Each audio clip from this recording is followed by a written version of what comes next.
During practice earlier this week, Cardinal sophomore Brian Carlson took the mic as our correspondent in this week's Cardinal Corner. Hi, I'm Brian Carlson. I'm a sophomore defender here at North Central College, and I'm going to introduce you some of the players on the men's soccer team. I'm here with sophomore forward Nico Galto, and I have a couple questions for him this afternoon. Nico, what has been your favorite memory at North Central so far in your soccer career? And along with, what is your favorite Amir St. Clair moment?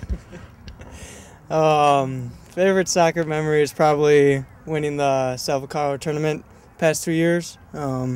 Beat Mount Mercy first year in overtime, and then Knox in overtime again this year, and then it was nice winning overtime. Amir, probably him trying to shave on the way back from I think he was watching Augie. He came back and he had cuts all over his face because he was driving and shaving at the same time, so it's pretty funny. I'm here with sophomore defender Ryan Carroll, and I have a question for you. If you could have one superpower, what would it be and why? I'd have to say probably the power to fly, and because I could go anywhere and do anything I want. Now, who do you think is the most fun on the team to be around whenever? In the locker room, joking around, or on the field? I'd say Brian Carlson. Thank you. He's just a goofball. I'm here with senior defender and captain Gregory Nordlund, a.k.a. Z. Now, Z, can you explain to us what a power animal is, and maybe share with us what your power animal is?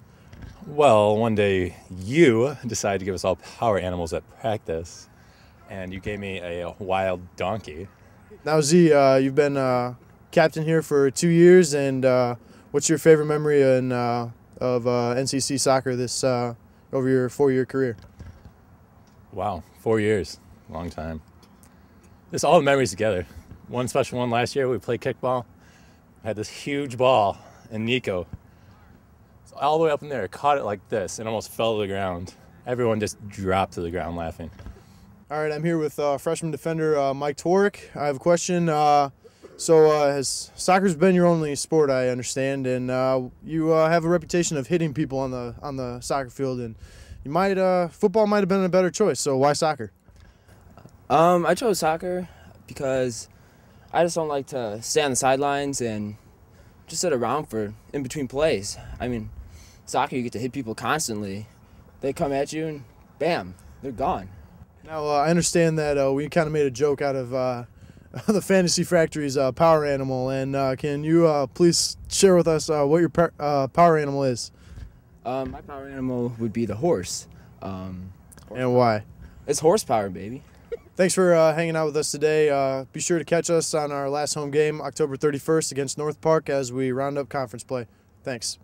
Clark, thanks for joining us. Jumping into action, the volleyball team went 4-0 at the Elmhurst Invitational, their last victory being against 11th ranked Calvin College. Can you kind of talk about that tournament and what it means to this team at this point in the season? Well, that was the first victory over a ranked opponent in quite some time for that program, so it's certainly a sign of how far they've come in the past year or so. Puts them at 26-3 for the season, which is the most wins they've had in about 10 years for that program. So they're certainly sitting in a good position to merit some consideration for the NCAA tournament and make a run at the CCIW championship as well. With one of those wins, it was a very special moment for Coach Karen Kunka, wasn't it? Yeah, she became the second coach in school history to go over 200 wins at North Central. She's about 60 wins short of the career record set by Marcy Thurwachter, who was architect of a lot of the good teams we had in the 80s and 90s. So that's certainly good company to be in for her. After that tournament, senior Christy Herman was also tabbed the CCIW Offensive Player of the Week. Looking at men's cross country, they finished first at the Oshkosh Brooks Invitational.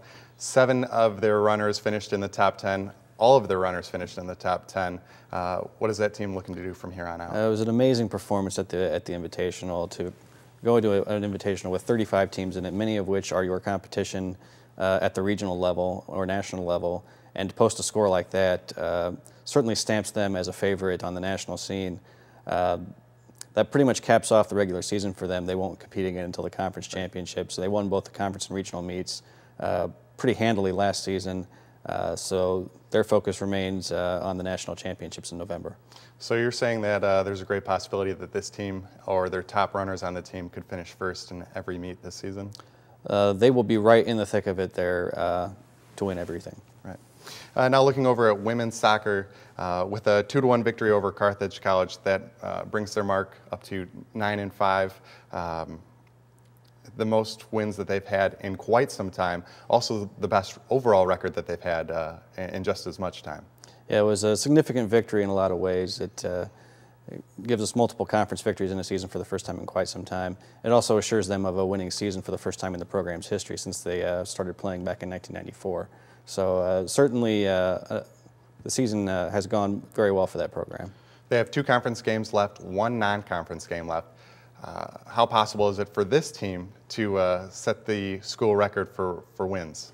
Well, it's pretty possible since they've already tied it and they've got a game against Rockford College that has struggled this season.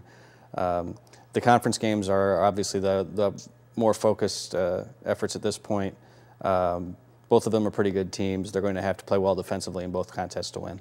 Well, we'll be watching to see if these records fall. Clark, thanks for joining us. Thank you, Will. NCTV 17's always keeping you connected with your area sports scene. I'm Will Armistead, and thanks for watching the Cardinal Report.